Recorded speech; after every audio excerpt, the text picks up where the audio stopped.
talking about all the hair cells in there. And there are tens of thousands in each of your ears.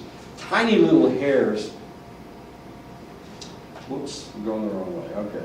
Yeah, tiny little hairs that allow you to hear. And the reason, the way that you're able to hear such minuscule noises or tiny noises is these tip links. You've got tip links, little tiny hairs that connect all of the hairs together. Tiny little threads. It's really kind of bizarre. So if those things pop, then you start hearing things. Hello. You start hearing things. And it depolarizes, potassium channels open up and depolarizes the cells, and of course then the calcium channel opens up, and it's acetylcholine that allows you to hear things as delicately as we do. And that's one of the reasons why we're able to hear slight sounds, low sounds, with hardly any decibels. We're still able to hear it. Despite the fact that we all have hearing loss. Aaron, do you have tinnitus? Yeah. Oh, shit. That happened to us. Anyway, okay. Well, we've got tinnitus. I was sitting around with two other veterans the other day. One of them was my wife, and we were all yelling at each other because we've all got hearing losses. It was funny, or not that funny. Christine's husband is an Air Force veteran, and he did some kind of strange things. You know how Air Force people are. Military people always do weird things. But that was one of his jobs. But yeah, he has a hearing loss as well. And tinnitus. He's got a constant ringing in his ear. I do too. So does my wife. I hope you don't, Aaron. I hope you don't have tinnitus. The strange thing is I have really good hearing. That's the bizarre part. Despite the fact I have all of the hearing loss at its select frequencies, I still have relatively good hearing. And there's a reason for it. The reason is because the ear actually makes its own noise. It's the most bizarre thing in the world. It's called autoacoustic emission. It's a noise that the ear makes all by itself. So even when you're sitting there and there's no noise around, and there rarely is no noise around, I mean, these lights are making noise. This instrument right here is making noise. This thing's probably making noise. You know, there's a lot of noise around, but if there's hardly any noise around, you still hear something. And that's usually the autoacoustic emissions. In some people, it produces continuous sounds known as spontaneous autoacoustic emissions, SOAEs. 2/3 of women and 1/2 of men produce these things. So women sit around, 2/3 of women sit around, and there's always noise around because of these SOAEs. Only about half of men do. The strange thing is that people with these SOAEs, you would think because they have this other noise that they wouldn't hear very well, but the reality is they hear better than anybody else. So women actually hear better than half of the men. 2/3 of the women hear better than half the men. And part of it has to do with how much damage you've done to your own hearing over the years. And I'm not talking about explosions or whatever, or gunfire. What I'm really talking about is music. You know, sticking these earbuds in your ears and turning it up, you know, cranking it up. That's the kind of things that destroys your hearing. Riding around in a car with an extremely loud stereo on destroys your hearing. Going to concerts destroys your hearing. Anytime you're around loud noises for a continuous period of time. If you're in an explosion, it's just one loud pop usually, and of course your body reacts to it. If you've ever been in an explosion, your body responds to it by trying to protect your hearing. And the way it does that is all of a sudden your hearing gets really bad. And the reason is because the ears are trying to protect themselves. So right after an explosion, you can't hear very well. Nobody can hear very well if you're in the explosion. And then you have people running up and trying to take care of the people that are hurt, of course, and nobody can hear anybody else because they've all been in this explosion. which gets kind of interesting. Everybody's yelling at everybody else, but that's mainly because if you can't hear, the first thing you do is start yelling because you can't tell how loud you're speaking because of your own hearing loss, as interesting as that is. Anyway, so we have SAOEs. Of course, in the military, they give you a hearing test like every year. Well, in the Air Force, they gave us a hearing test every year, mainly because there were a lot of individuals that were listening to jet engines and whatnot. And I always aced my hearing test, which was kind of a sad situation. My wife got like 30% disability because she has a hearing loss, which I don't think is fair at all. Each afferent, the thing about hearing losses in the military, disability, is that they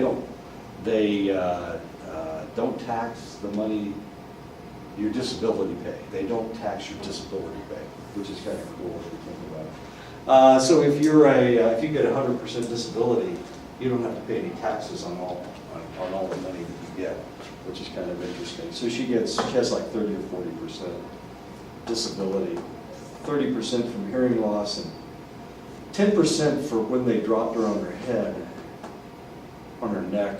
She was in a Bradley vehicle that flipped over. It turned over. I keep saying flipped over. Bradley vehicles don't move fast enough to flip over, but this one turned over and she landed on her head. She got 10% disability for that. Each afferent nerve cell feeds into the auditory nerve, which enters the brain in the pons in an area known as the superior olivary nucleus. As you can see, we're not talking about very much distance here. All of the hearing process takes place in the temporal lobe. The ears are right next to the temporal lobe. The information comes in, and it doesn't have very far to go. And that's there's a reason for that. And it's very important that we respond to things that we hear, because that's what keeps us safe. That's how we respond to danger. This in turn delivers a message to the inferior colliculus and to the medial geniculate nucleus before it enters the auditory cortex. And as you can see, there's not a whole lot of distance that takes place. So our hearing is very acute and it's very rapid. It's relatively rapid. When we start talking about the sense of smell, we're talking about a really slow process, a relatively slow process. There are three forms of deafness: conduction deafness, sensorineural deafness, and central deafness. Conduction deafness, disorders of the outer and middle ear, prevents vibration from reaching the cochlea.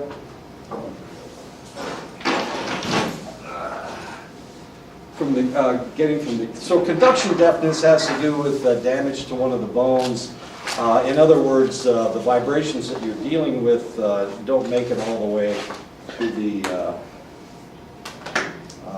the hearing apparatus, which is in the cochlea, of course. What did I do? All right.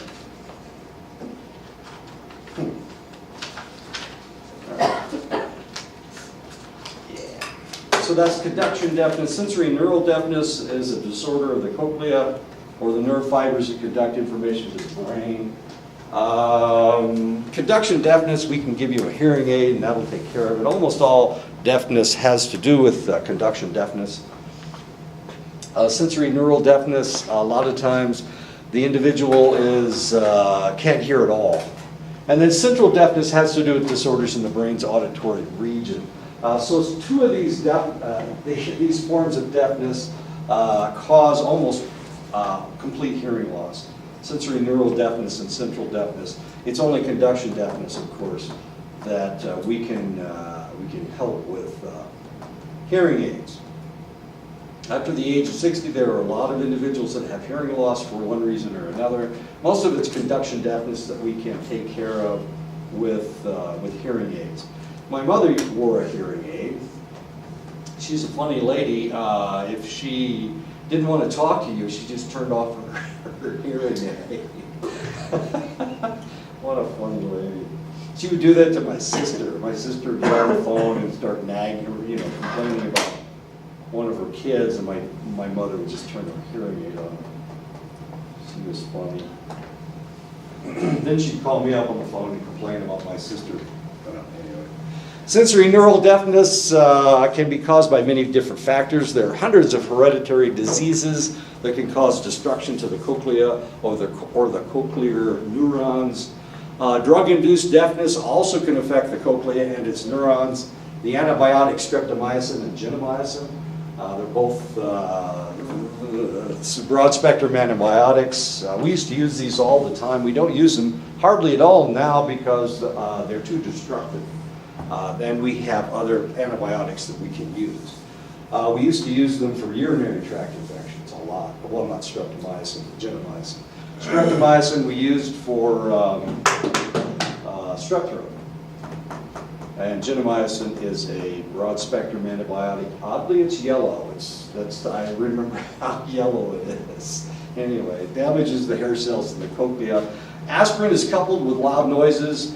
When it's coupled with loud noises, can reduce cochlear sensitivity and tinnitus or tinnitus. A lot of people pronounce it tinnitus. Tinnitus means there's an infection, but there is no infection here. It's just loss of hearing. It's like having a ringing in your ears, and of course I have tinnitus myself. But then again, because of my heart problems, they give me baby aspirin. I have to take baby aspirin every day. So I'm taking aspirin, and of course the aspirin is causing the tinnitus as well as all the things that I've been through in my short and painful life. The most frequent cause of sensorineural deafness is loud noises or continuous noises at the same pitch. Initially, outer hair cells are more sensitive to loud or intense noises, but eventually the entire organ of corti can be destroyed if you are around loud noises too much. Loud, sharp noises can be the most destructive, such as the reports of guns, motorcycle engines, and intense music. So you think, you've got all these bikers that take the mufflers off their bikes. I don't know, they're so loud. Motorcycles are so loud. I can't imagine sitting on top of that thing. And then, of course, they have weapons that they shoot over. And they play loud music. They go to bars with loud music. Why is the music so loud? Because these guys are deaf as a post. So they have to play the music really, really loud in order for them to hear it. Anyway, okay, so bikers who use guns and go to bars with loud music, they have really bad hearing, as sad as that is. While the cochlea allows people to hear, the rest of the apparatus attached to the cochlea allows us to keep our balance. There are three parts to the vestibular system: the semicircular canal, the saccule, and the utricle. The receptors of the vestibular system are hair cells similar to the auditory system that are located throughout the semicircular canal. If you've ever ridden a, what is that thing that we ride on? Wait a minute. What is it? You go to the fair and you ride on the, what's that thing that flips you up and down? Zipper or whatever it is. Why can't I think of the word? Oh my God, my brain's gone. Ferris wheel. Roller coaster. Okay, I knew I'd come up with it eventually. If you've ever been on, and there are some really bad roller coasters out there that really flip you around. You have to strap yourself in, and it turns you upside down. You go in loop-to-loops and whatnot, right? Have you ever been on one? Okay. At amusement parks? At amusement parks, yes, thank you so much. Amusement parks and roller coasters, okay. I used to not ride roller coasters because I'd flown in too many helicopters. And when you fly in a helicopter, sometimes, well, if you've ever been in a jet airplane, the pilot tries to make people vomit. If you're in the back seat, they try to make you vomit. So they do that by flipping over, and doing barrel rolls, and doing loop-de-loops. I mean, they do stupid stuff, trying to get you to vomit because they think it's funny. if the guy in the back seat vomits. When I was in the service, they used to reward us if we did anything fabulous or whatever. If we did anything beyond the pale, they would give you a ride in a jet airplane. And of course, you get in the jet and it's fine. You're up there and you're going really fast, and then all of a sudden he says, "Well, are you ready?" And then they try to make you throw up. And the reason you throw up is because your body doesn't know where it is. It doesn't know if it's upside down. It doesn't know if it's right side up. And you get motion sickness. Well, that's what these guys are for. These guys are to tell you where you are. Okay? And so when you're in a roller coaster, most people don't throw up in a roller coaster because it's only flipping you up and down for a matter of seconds. But of course, in a jet airplane, who the hell knows? This guy's doing, he's spiraling through the air, trying to make you vomit. I only vomited the first time. Son of a bitch. Now here's the sad part. The guy was a friend of mine. The guy that I was riding with, he was a friend of mine. And he did it anyway because, well, thought he was supposed to. Okay, so we got these semicircular canals that tell us where our bodies are in relation to the gravity. Gravity pulls us straight down on the earth. So these semicircular canals tell us where we are as far as gravity is concerned. At the base of each of the three semicircular canals is a structure called an ampulla. Hiya, Joe. In the ampulla, the cilia of the hair cells are embedded in a gelatinous mass. Each hair is very delicate and quite precise in the kind of mechanical force that it's sensitive to. The three semicircular canals are at right angles to each other and detect angular acceleration in any direction. And of course, this is trying to keep us from vomiting when we're in a jet airplane. If you're the guy that knows which direction you're going to go, you start to lean into it before you do it. And because you're able to do that, of course, the guy that's flying the airplane or the guy that's driving the car or whatever is able to prepare himself for what's going to happen next. But the guy in the back seat has no clue. And he's slamming your head against the canopy. Bastard. Anyway. Of course, in a helicopter, it's a kind of a different story. It's not going nearly as fast. But they can do almost the same thing that a plane can do. They don't do it nearly as rapidly, of course. Not only that, but you're standing. Well, I was standing or sitting. Even if you're sitting, you're a little bit better off. But I had to stand up because I was working. What kind of stand? It was more like one of these kind of situations. I could almost stand up in a Huey, which was kind of strange. I was watching a movie last night and it had Hueys in it, and I was thinking, that's awfully small. I don't remember it being that small. But anyway, what was I talking about? Oh, but they can change directions, and they can almost turn on their sides if they want to. But and our guy used to do that all the time because we got shot at a lot. I don't know. He's kind of an idiot. In the ampulla, the cilia of the hair are embedded in, okay, we already talked about all that stuff. Anyway, this is what tells you where you are, this gelatinous mass. Some people have motion sickness. A lot of this is genetic. It has to do with how your body's put together, and that, of course, has to do with genes.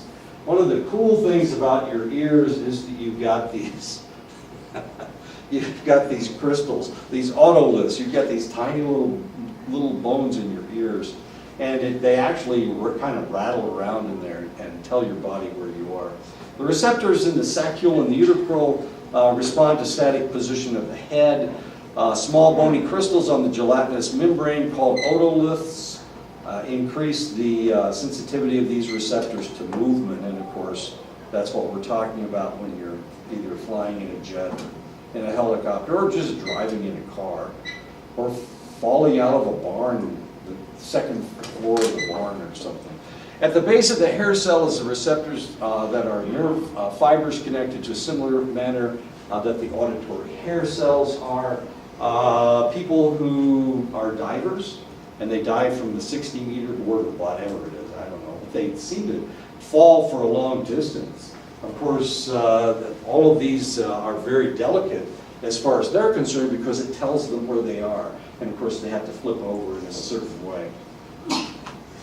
Is that what causes vertigo or something? Vertigo is fear of heights.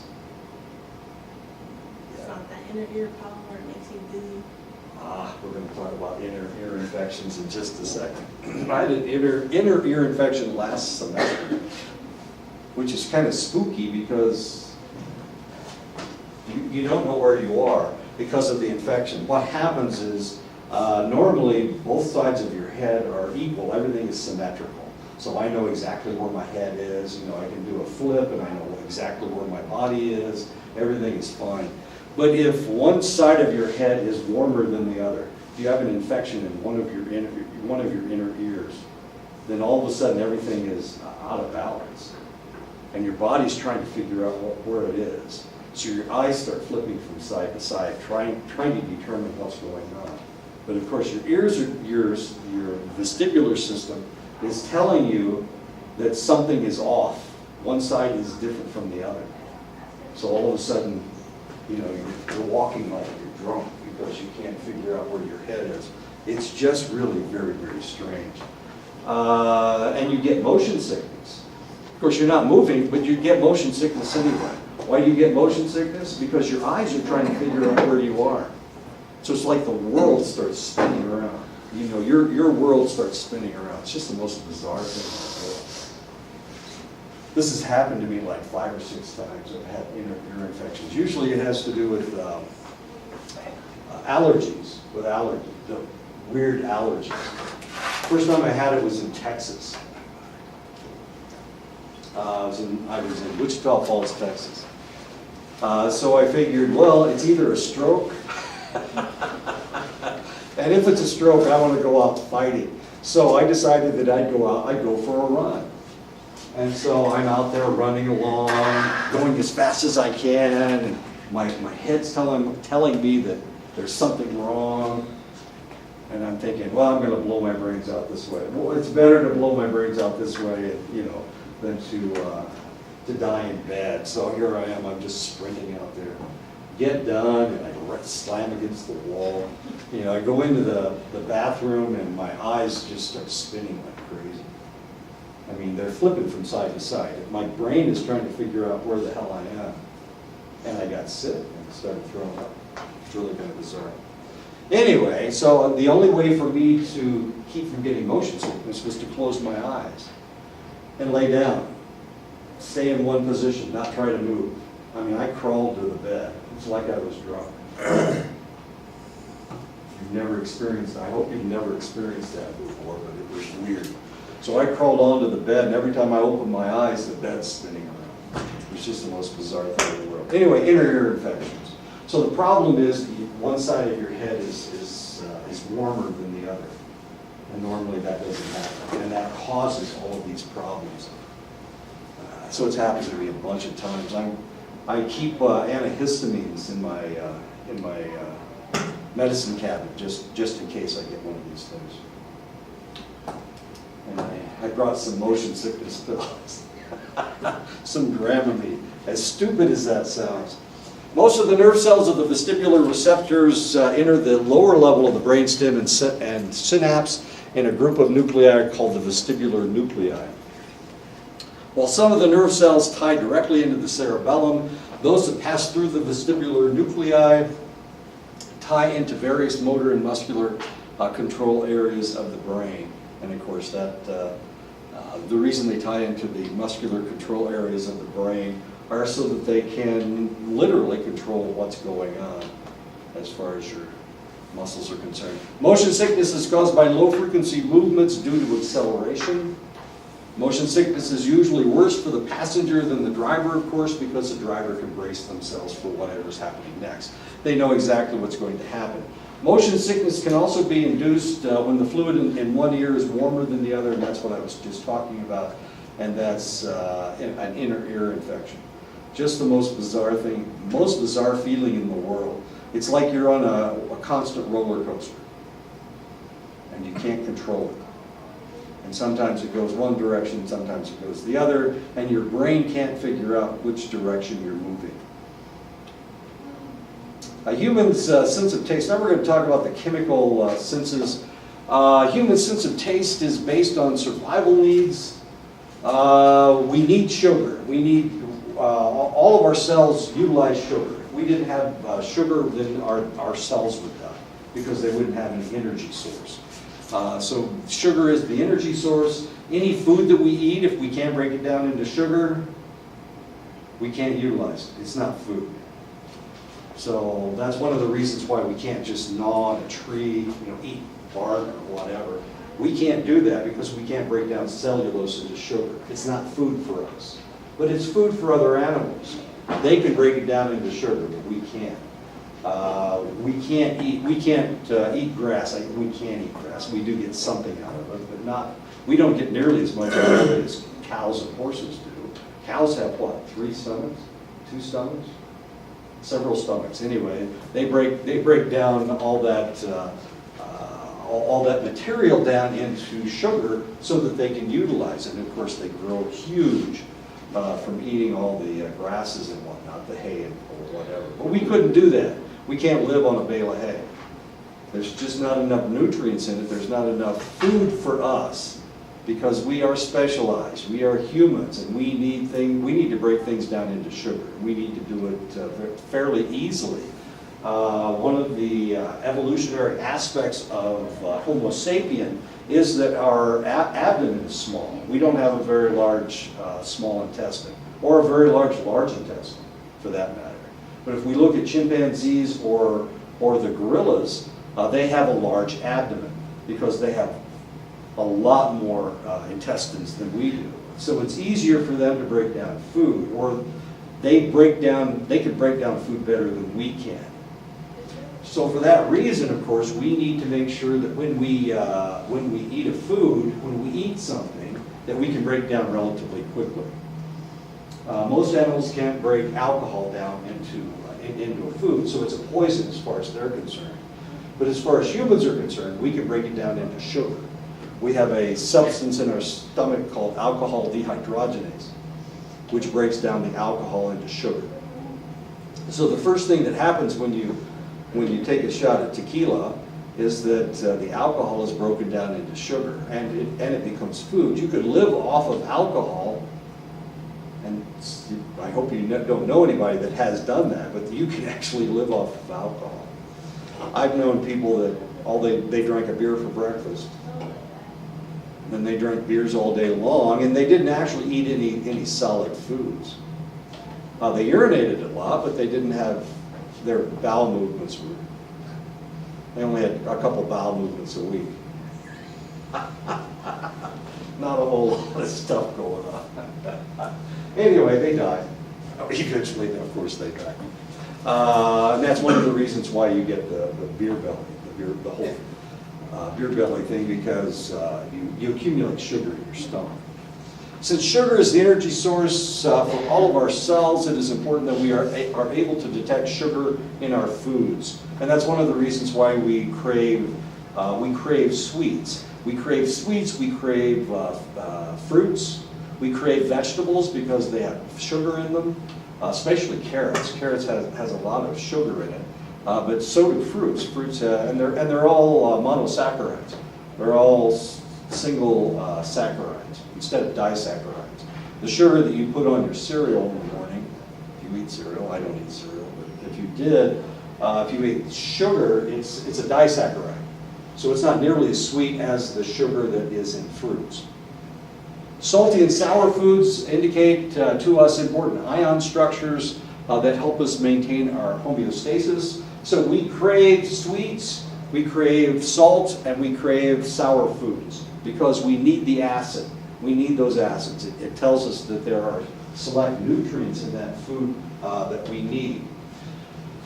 One thing that we do stay away from, if you, does anybody like to take medicine? Just chew on an aspirin or something? Does anybody do that? It tastes like, it's really bitter. It's really bad. It's got a horrible flavor. Well, and we detect that, and it's necessary that we detect all these bitter substances, because bitter substances tend to be toxic substances. So they're poisons. It's one of the reasons why the first time if you have ever tasted alcohol, the first time you drank it, it tasted really bad, because it's a toxic, it's a poison. And it is. I mean, you can melt things with alcohol. You can break bone down with alcohol. Of course, you can break bone down with Coca-Cola too, but let's not talk about that. You can melt acid off of a battery with Coca-Cola. Okay, so bitter things are bad, sweet things are good, sour things are good, and salty things are good. Sometimes we need those. Taste receptors, of course, if we need salt because we need the sodium. Remember, we need sodium, potassium, and calcium, and we also need the chloride. So we need the salt. So we crave salt as humans, as animals, we crave salt. In the middle of the country, they would have salt licks, and all the deer would come to lick the salt, because all animals need salt. We all need salt, and we are animals, of course. Taste receptors are located on small projections from the surface of the tongue called papillae. Each papilla holds one or more clusters of 50 to 150 cells. Most of these cells are taste buds. And of course, we need to taste things so that we know what we're eating. We need to know what we're eating so that we can take in proper nutrients. And we do crave things. Sometimes you crave salt, sometimes you crave sugar, sometimes you crave meat. You feel like you need meat. You're hungry for a steak, unless you're a vegetarian, of course. And if you're a vegetarian, you don't crave meat, you crave nuts, because nuts have some of the nutrients that you need. The taste buds are arranged in a depression that can catch fluids. The chemical tastant enters the taste bud through the taste pore. Taste cells extend cilia into the taste pore to detect different chemicals. If a substance cannot be broken down by water, then it has no taste. You have to be able to break it down. So if you're dealing with a situation where your tongue is really dry, and you put food on top of your tongue, you won't be able to taste it, because you have to be able to break it down into water. And if your tongue is that dry, then you won't taste anything. It's one of the reasons why we drink water, or we drink a fluid during while we're eating. It's in order to allow us to taste things. If you were one of those individuals that try to determine if a restaurant is a good restaurant or a bad restaurant, one of the things they do is they cleanse their palate in between different courses. In the old days in England, if you've ever watched one of those meals, those individuals, did I turn that thing? I think I did. One of the things they do is they cleanse their palate in between each course, and they cleanse their palate with alcohol. So they'll have different types of wine that they drink in between each course, which seems like an awful lot of booze to me. Watching those guys drink kind of drives you crazy. Europeans drink a lot of booze. The French are real big on it. The Germans, oh my goodness gracious. The water in Germany is contaminated. Most of the rivers in Germany are relatively slow, so they're really contaminated. Of course, they use their rivers as sewers, so you can't drink the water in Germany.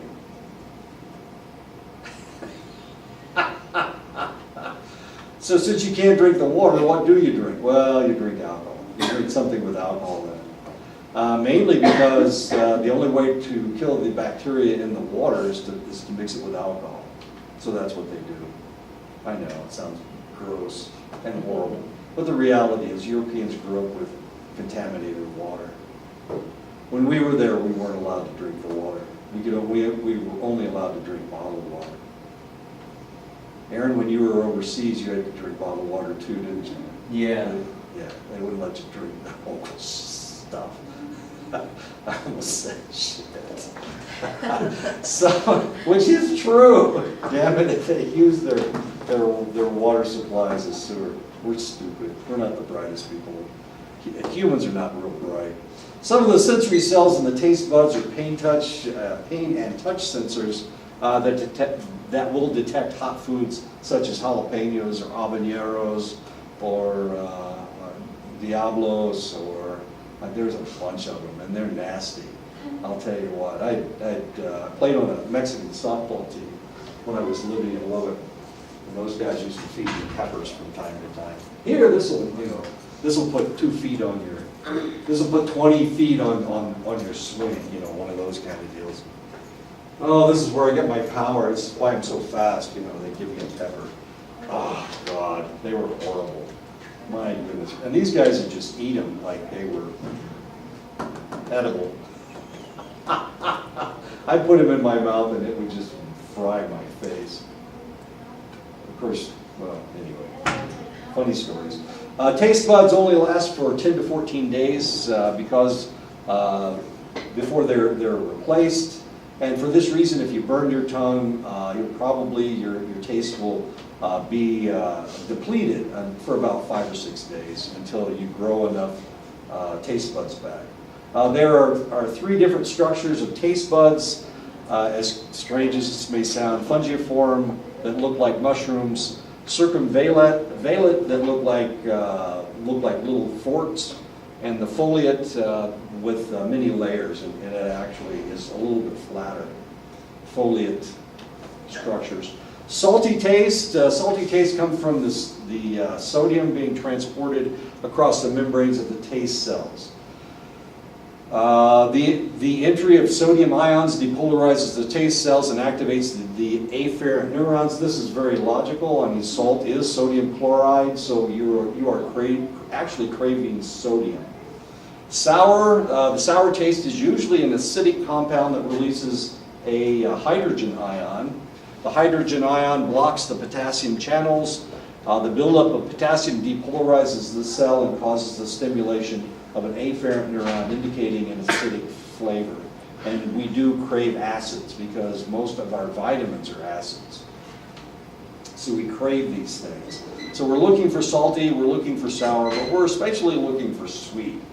And the problem with sweet is that we're not exactly sure how this mechanism works. Sweet tastes may form slow metabotropic synaptic receptors that involve G proteins and second messengers. The mechanism is really not very well known. But we know it's slow. It's relatively slow. But at the same time, that causes you to crave it. And that's what makes you eat sugar to excess. Because if we're talking about salt, it's relatively rapid. We're talking about sour, it's relatively rapid. But sweet is a slow process, so we tend to overeat our sweets.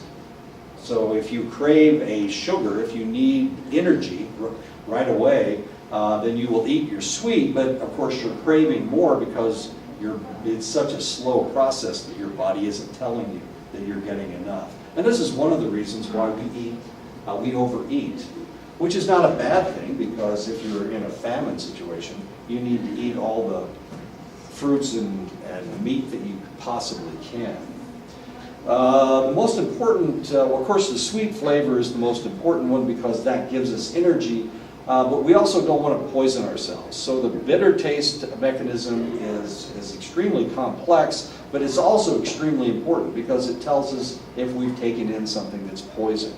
If something tastes bad, spit it out, because it may be poison. Studies have been done looking at the bitter chemical phenyl thiocarbamide, and they have discovered that about 1 in 4 individuals cannot taste the substance. In other words, 1 out of 4 people, if we're talking about the people in the room, 2 of us can't taste this stuff, potentially. Now, I've had this stuff, and it tastes horrible. Some people have a lot of taste buds on their tongue, some people don't have very many. The more taste buds you have, the better you can taste things. The individuals with a lot of taste buds on their tongues are called super tasters. And theoretically, there aren't very many of those of us around. There's about 10% of the population are super tasters. And that stuff, phenylthiocarbamide, they gave us some of this stuff, I was at a conference about 3 years ago, and the lady was talking about this, and she gave us this, a piece of paper with a drop of this stuff on it, and there wasn't very much. I mean, it was a minuscule amount. But I'll tell you what, it took me hours to get rid of that flavor in my mouth. It was horrible. I drank a whole 20 ounce of Coke trying to get rid of that flavor. It was nasty, and it just wouldn't go away. And of course, because of that, I determined, or she determined, or we determined that I was a super taster, which was kind of unfortunate. She kept apologizing. Oh, I'm sorry. Maybe I put too much on it. No, you didn't put too much on it. It was just that I've got too many taste buds on my tongue. There's something wrong with me. Of course, I don't like coffee either. Here's Aaron, he's guzzling coffee. I can't drink it. It's too bitter. It tastes bad. But then again, I don't like alcohol either. So, I mean, that's a good thing because, you know, that stuff can really kill you. I drink a lot of sugar. And actually, I'm drinking lemonade. This is lemonade. But it's really sour lemonade, so. I don't know. Anyway, so people that are super tasters, a lot of them can't tolerate alcohol, and that's me. It just tastes really bad to me. I apologize. They have also determined that those who do not have the ability to taste this substance have fewer taste buds on their tongues, of course. And it's necessary for us to understand if something is poison. There's a lot of stuff out there that isn't good for you, that you shouldn't be eating. It's poison. And of course, there should be somebody that's wandering out there. In our anthropologic past, when we weren't exactly sure, we couldn't Google a flower or whatever. We needed to determine if that berry was poison or not. So you'd send out the guy you didn't like. And let them taste it, and if they started vomiting, of course, you knew you should stay away from it. You're going, everybody stay away from this berry. This is poison. Look, Charlie's dying. Look, Charlie's dying. Ding dong, the witch is dead. Umami, there's a fifth taste. So we talked about all the four major tastes. But there is a fifth taste. This is a taste that the Japanese claim exists. They talk about it all the time. But as Americans, of course, we don't really adhere to this whole concept of umami being the fifth flavor. But the Japanese, they swear by it. They say it tastes like, it has a meaty flavor. If you've ever eaten at a Chinese restaurant, well, in the old days, of course, you can't get monosodium glutamate anymore, but they used to have monosodium glutamate in their soy sauce. So you put this monosodium, the soy sauce on there, and it really gave it a really strong flavor. I mean, Chinese food used to be a lot better than it is today because of this monosodium glutamate. If you go to Japan, you can get this stuff. If you go to China, you can get this stuff. But we don't eat it in the United States because there's too many people that are allergic to it, and it causes them, they get an allergic reaction. Their throat swells up and they die, you know. Big deal. At least it tastes better. I've had this stuff because, well, I've been over there, but also the first time I ate Chinese food was in Berlin, as odd as that sounds. I know I had to go to Germany to eat. Not only that, I was behind the Iron Curtain, which was kind of funny. Here I am behind the Iron Curtain, and I eat Chinese food for the first time. It was great. I loved it. It was fantastic. But of course, it had monosodium glutamate in it.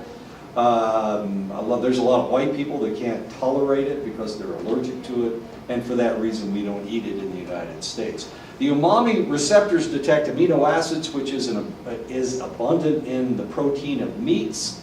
Umami receptors seem to be shared with the taste buds that detect sweet.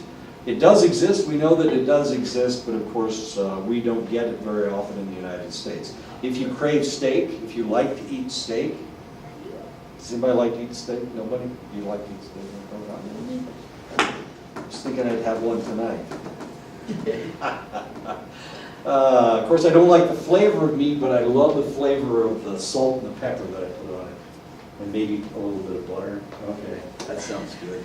Okay, now I'm hungry. Thank you. Just what I need. Umami, that's umami. I talk about this all the time. Odors, we're going to talk about odors. It's also a chemical sense. What we're detecting are particles of a substance.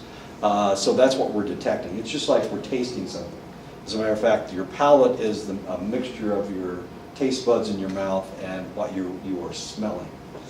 National Geographic did a study, and this is back in the late 1990s. They did a study where they had scratched things, and you could scratch them, and they asked you which ones you could smell and what they smelled like. Well, strangely, and I guess this isn't that strange, but most people could detect almost all of the odors. They identified them correctly. That was really kind of interesting. But the other interesting thing was about a third of the people that did that survey in the National Geographic magazine, a third of the people couldn't smell sweat. Ouch, yeah, it's, okay, so a third of the population can't smell body odor. 29% were not able to detect the musk smell. Musk, they used to make cologne. They probably still do. It's a musky odor. They actually use antelope musk to make this stuff. So it had a really interesting odor. It was kind of a sexual odor. It had to do with not our sex, of course, but elk sex. And 29% couldn't smell musk. So we've got this whole portion of the population that doesn't smell human odors. They can't smell body odor, and they also can't smell sexual odors, as odd as that may seem. So we've got this large portion of the population that doesn't detect those odors. Women are slightly better than men at detecting odors. The ability to detect odors declines with age. So as you get older, of course, you lose your sense of smell. This happened to my sister-in-law. She had anosmia, the inability to smell anything. So she could, and she was a chef. So when she cooked, she couldn't tell if anything was done or not. And at that point, of course, when she developed anosmia, she couldn't cook anymore. Smokers tend to have dulled senses of smell because, of course, they've got the odor and the flavor of tobacco in their mouth all the time. Once upon a time in the United States, just about all the males in the United States smoked, and for that reason, the food that they ate, of course, didn't have to have very much of a flavor, or it had to have a really, really strong flavor in order for them to detect it. You can see how far up the nose the receptor cells are. It's way, way up here. I mean, it's way up here. I mean, it's right under your eyes is where the epithelial receptors are. The odors are detected by a sheet of cells along the top of the nasal cavity called the olfactory epithelium, and as you can see, they're way, way up here. Each receptor cell has a long, slender apical dendrite that extends to the outermost layer of the epithelium, the mucosal layer. Now remember, we can't detect taste unless it can break down in water. So in order for us to smell anything, our mucosal layer has to have some moisture to it. That way we can smell it. If our nose is too dry, we can't smell anything because it has to break it down in some kind of fluid. And the fluid, of course, that we use is mucus. So that makes sense? So if you don't ever blow your nose, if your nose is really, really dry all the time, you're not going to be able to smell anything. If your nose is too runny, if it's too wet, now all of a sudden it's so wet that you can't smell anything either. So you can't smell anything while you have a cold. Obviously, you can't smell anything when you have a cold. And if your nose is too dry, you can't smell anything. So it has to be right there in the middle in order for you to have a good sense of smell. At the mucosal surface, numerous cilia emerge from the dendritic knob and extend along the mucosal surface. At the opposite end of each olfactory receptor cell, a tiny unmyelinated axon runs to the olfactory bulb. Olfactory neurons are constantly being replaced, of course, and okay, well, yeah. So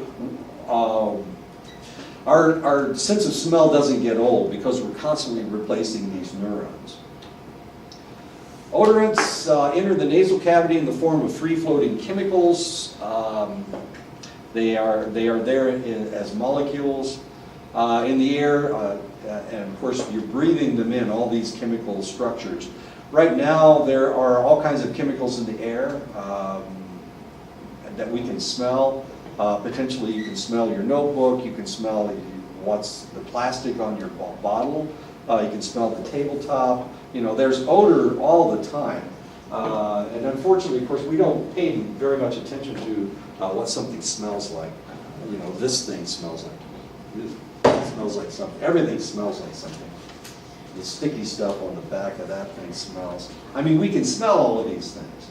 Your telephone's putting off ions, so you can actually smell the electrical aspect of your cell phones. Oh, I got myself. I thought I forgot myself. Okay. They stink. I mean, they have an odor to them. If you've got a plastic bag, see, mine's got a plastic bag, so I can smell the plastic. We're constantly putting off odors. We are constantly putting off pheromonal odors, potentially. We have pheromones around our mouths. It's one of the areas where we put off pheromones. So potentially you can lick your own upper lip and you can taste what you taste like, what your pheromonal structure is, as odd as that may seem. Your lips taste like something. I had a Mountain Dew, a cherry, what is it? Code Red. I had a Code Red before I came up here. I could still taste the Code Red. Of course, I keep drinking my lemonade, and that's a fairly strong flavor. It smells like lemons. You know, we've got all of these things are going on all the time. We have, our breath has a smell to it. And of course we're breathing in and out and in and out and in and out. And of course we're smelling our breath as well. Deodorants first encounter the mucosal layer, which binds the chemical to a protein for transport to the olfactory epithelium. And of course there has to be some degree of moisture in there or you can't smell anything. The viscosity of the mucus layer determines how rapidly an odorant reaches the cilia of the olfactory receptor. If you don't need to blow your nose, then probably your sense of smell is fairly acute. If you have so much mucus that you need to blow your nose, then probably you're not smelling things very well because you have too much fluid in there. So it's relatively slow. It tends to be relatively slow. Okay, this whole process of smelling things is very, very slow, but it's extremely important because this is what warns us. This is one of the warning signals for danger, what something smells like. If something smells different. If we're smelling, well, anyway, if we're smelling something. But this is a relatively slow process. I was looking at an article yesterday and they were talking about that our sense of smell is our most important sense. But most of us don't pay attention to it because, you know, we've got all this stuff going on around us. And it's embarrassing when, you know, somebody forgot to bathe the night before. You know, men talk about what women's hair smells like. What kind do they wash it in? One kind of shampoo or another kind of shampoo. I know, like shampoos are important. Body, you know, I washed with some kind of a deodorant soap this morning. What does my skin smell like? But we ignore all this stuff, and because we just don't pay attention to what things smell like. But they were saying that if you look at all of the different chemical structures that we can detect over a trillion different odors. We can determine what something smells like. If you smell the tables in this room and then go next door, they may smell differently because maybe somebody spilled something on it. Maybe they spilled their coffee on it or something. This tabletop smells different from this tabletop. and you'll be able to determine that. You know, I don't have any markers. If I had, oh, here's a marker. You know, these markers smell like something. They smell like alcohol because that's, ooh, wow, really strong, like alcohol. You know, everything smells like something, and we are able to detect all of these smells. But it's a relatively slow process, and that's because this is what has to take place. The odorant then reacts with the receptor proteins located on the surface of the olfactory cilia and dendritic knob of the receptor cells. These proteins are members of a complex family of proteins referred to as G-protein-linked receptors. The G-protein-linked receptor combines with a molecule of GTP, which displaces GDP. We've seen this process on a film. The G-protein alpha subunit dissociates and activates adenyl cyclase, which produces cyclic AMP. You can see how slow this process is. Okay, so you go to your grandmother's house for Thanksgiving, and she's cooking a turkey, and you go in and you can smell the turkey cooking. You can smell, maybe she makes her own rolls, yeast rolls or something. She makes something that's specific to her, and of course, it becomes a memory identifier. So not only are you in her room right now, in her house, waiting for turkey dinner with yeast rolls and stuffing and whatnot, but you're also transported back. You remember all of the times that you smelled those things. Your odorants are the strongest memory identifiers. Sights are not. I used to live in Oklahoma City. Every time I drive through Oklahoma City, I remember, oh, this is the exchange I need to take. Oh, I remember that place. Oh, wait a minute, they tore down that gas station. You know, all of this stuff takes place. But if you smell something, you'll remember something right away. It's the strongest memory identifier that you have. And it will actually take you back to that memory.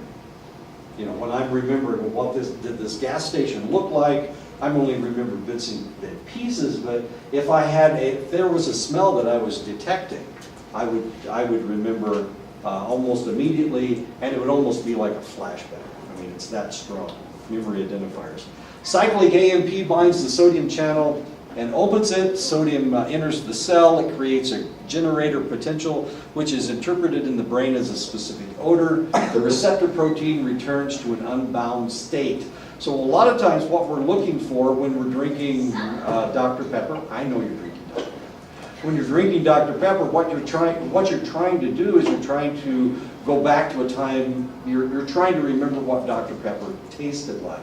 And of course, they change the chemical structures of soda pop a lot because they go from corn syrup to sugar to back to corn syrup. Now they're mixing it with something else. It doesn't have the same flavor as it used to have. So when you drink that stuff, the flavor, and you smell it, it doesn't smell nearly as strongly of cherry as it used to. It doesn't, does it? It doesn't really. I mean, the same thing's going on with, I've been drinking Mountain Dew for, I don't know, 50 years now. And when I first started drinking Mountain Dew, it was actually made out of orange juice. They made it out of orange juice. And you can see the orange pulp in there. Not anymore, of course. It's all just a chemical structure. It's almost toxic. You can if you open up a Mountain Dew and sniff the top of the bottle before you take a drink, wow, it smells like, you know, medicine or something, as bizarre as that seems. I'm getting the same thing out of my Code Red. Code Red, when it first came out, they really used cherry in there, right? And you could taste it and you could smell it. But now, of course, it's some chemical structure that's very similar to cherry. Fools everybody else, but damn it doesn't fool me. It's the same way with Dr. Pepper. You can write that down here. Bastards. What are they trying to do to us? Okay, remember, a third of the population can't smell body odor, and 29% can't smell must. Now, maybe the same people that can't smell must who can't smell body odor. Okay, pheromones are detected through the vomeronasal organ. So we put off these odors. These are our personal odors, and these are known as pheromones. We know that dogs do it, we know that cows do it, we know that horses do it, we know that mice do it, we know that moths do it. The question is, do humans do it? That's the huge question. And the reality is there are some populations that they don't put off pheromones. We know that. One of those groups are the Japanese. They don't put off pheromones. And we know that. And they don't have a vomeronasal organ. But white people do. And white people react to pheromones. Most of them. Well, some of them. Most people, remember, most people don't react to odors at all.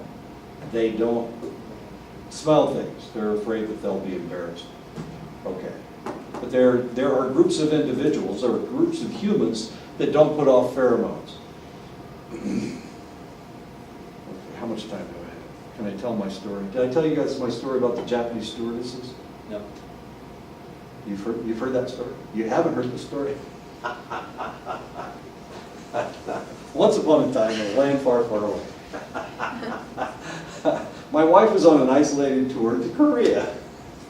Korea is like on the other side of the world, and it literally is on the other side of the world. I hadn't seen her for 6 months. And I really, I missed her. I really wanted to see her really bad. So I got on a JAL flight to Tokyo, and I was going to go visit her for a couple of weeks. So I got on the JAL flight to Tokyo in Los Angeles. I flew from, I was living in Oklahoma City. Flew from Oklahoma City to Los Angeles, got on a JAL flight, and we flew to Tokyo. And you fly to Tokyo, you don't fly directly across the ocean. You don't drive from, it's not a straight line. You fly around, you fly up around Canada, around Alaska, and then down into Tokyo. That's how you fly. It's an 18-hour flight. Long flight. And JAL's really cool. I mean, the Japanese are such polite people. They're such wonderful people. Anyway, so I got on an airplane to fly to Tokyo. And of course, I hadn't seen my wife in 6 months. So there's all these little doll people, all these Japanese stewardesses, and they're all just bouncing around and giving us hot towels to wash our faces with, and feeding us, and they're just sprinting up and down the aisles, taking care. It's one of those jumbo jets, with 2 stories, and I was up on the 2nd story, and so these ladies are running up and down the stairs. They're just busting their tails this whole flight. So 18 hours. We were on the flight for 18 hours, and I wasn't staying in Japan. I was flying on to Korea, to Seoul, to visit my wife. It's not that far from Seoul to Tokyo. But we had to stop at Narita Airport in Tokyo. So at Narita, they land you on the tarmac, and then you get off the plane, you get on a monorail and go to the terminal. And that's what I did. So I got off the plane, and because I wasn't staying there, I didn't have to go through customs. Everybody else had to go through customs. So I was one of the first guys off the plane. I had my luggage, and I didn't have that much luggage, but so I was the first guy on the monorail, and the second group that got on the monorail were the Japanese stewardesses, because they didn't have to go through customs either. So I was there, and I was surrounded by all these Japanese stewardesses who had been just busting their tails. For 18 hours, they were just working their tails off. So I don't know if you've ever been on a Japanese subway. I'm assuming no, you haven't, but it's really crowded. It's so crowded that they have pushers, that they shove people in, and so you've got people all around you. Well, lucky me, I got on the train, and I'm surrounded by Japanese stewardesses. I got them in front of me, I got them on the side of me. They're all over, and they're all pressed right up against me because, it's the Japanese subway. And I hadn't seen my wife in 6 months.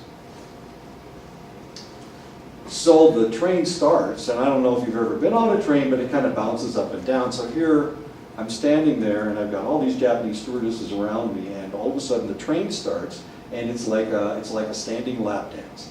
It was just the oddest thing in the world.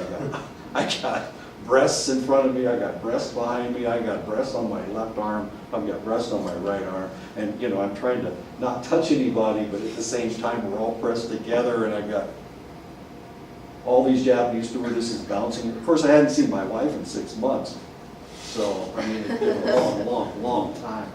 And I've got all these breasts pressing up against me, and of course, I'm very much aware of it because I haven't seen my wife in 6 months. Anyway, so what happens next is the question.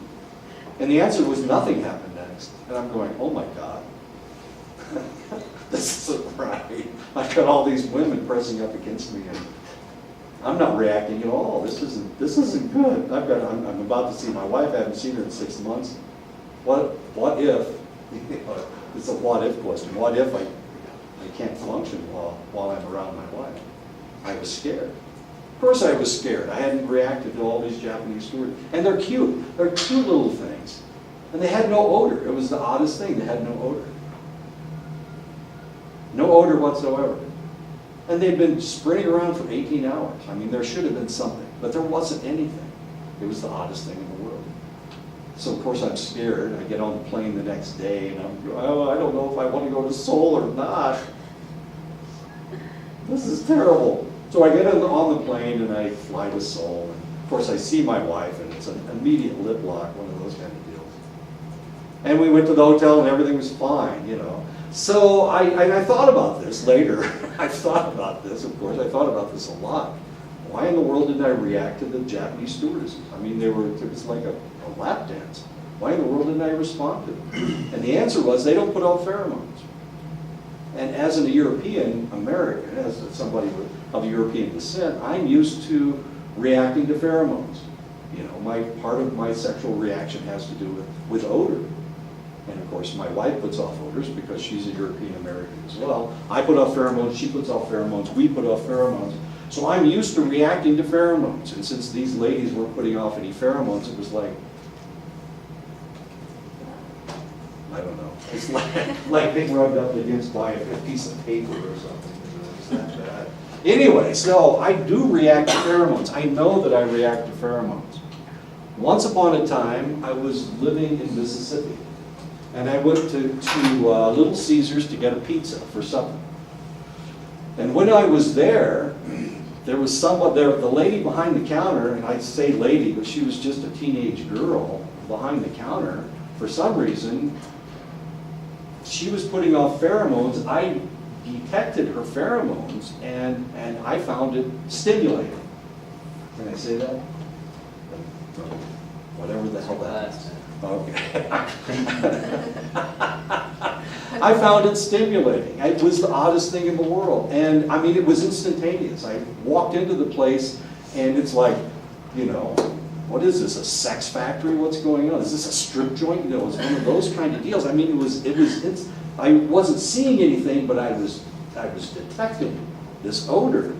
So she gets my pizza. Of course, I ordered it ahead, and she had it all ready for me. She grabs my pizza and she gives it to me, and I'm in the car, and all the way home, I'm going, oh my God, I'm getting the same odor. I mean, her odor lingered on that box of pizza, and about 5 minutes before I got home, it dissipated. I mean, but there was something there, and I was reacting to that something there. It was kind of amazing. It was fascinating. I reacted to her pheromones. I was reacting to her pheromones. So I know that pheromones work, at least they work for me, and I've detected it. This is something that most people don't really react to. But the reality is, if you have a significant other, then potentially the reason that you are with the person that you're with is because of a pheromonal connection between the two of you. Potentially. I've been married 3 times. And I dated in between wives. And I can tell you there was more of a connection between me and the women that I married than there was the women that I didn't marry.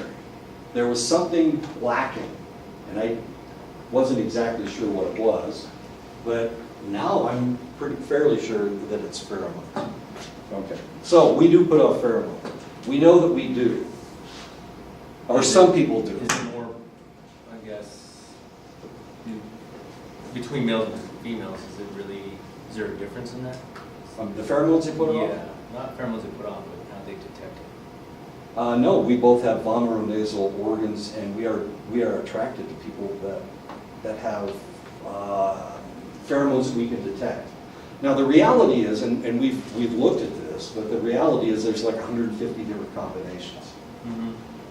They've done studies where they had women smelling men's dirty T-shirts, and of course most T-shirts stink because the men had more deodorant, and of course they had body odor and the whole thing. But every once in a while, the woman would come across a man's body odor that smelled good to her, that wasn't noxious, as odd as that may seem. So potentially if you have a significant other, then potentially that significant other is putting off pheromones that you find attractive. One of the things that they discovered when they looked at the different pheromonal structures, what they detected was the women that were attracted to select men, they did an immune fingerprint of the men and the women. What they found out was that women were attracted to men who corrected flaws in their own immune system. I know, it's kind of fascinating if you think about it.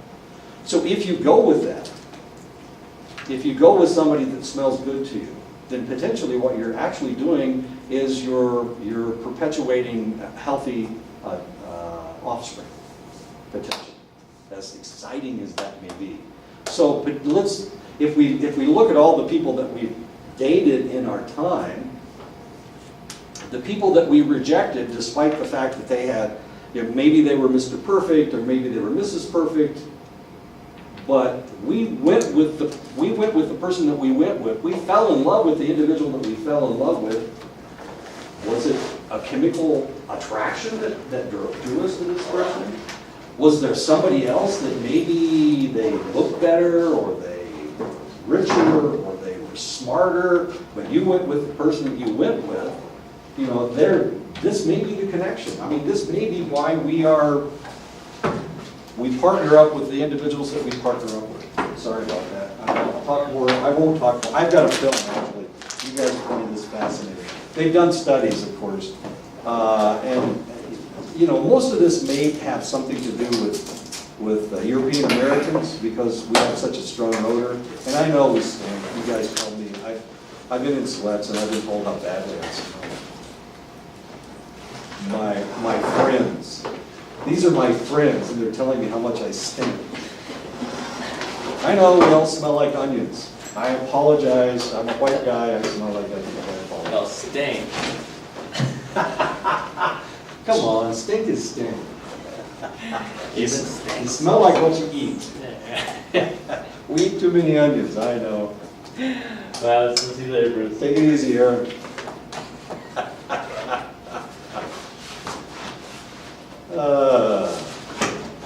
Oh, it's so sad. Take it easy, Joe. You too, Bruce. Only be attracted to the person that smells good to you. Well, it'll be Words to live by. It'll take a while. Can't really smell. Oh, really? Yeah. What happened? I don't know. Just happened one day when I couldn't smell. Isn't that weird? I can smell some stuff. I just can't really smell anything else. Well, this is interesting because we're talking about two different apparatuses. So you smell odors up in the top of your nose, but the vomeronasal organ is way down here. So it's potentially, you'll be able to smell them anyway because it's a different structure. So there you go. You don't have to smell. What you'll be smelling is the pheromones that they put up. Okay. Okay. I promise, Joe, I promise. It's a different structure.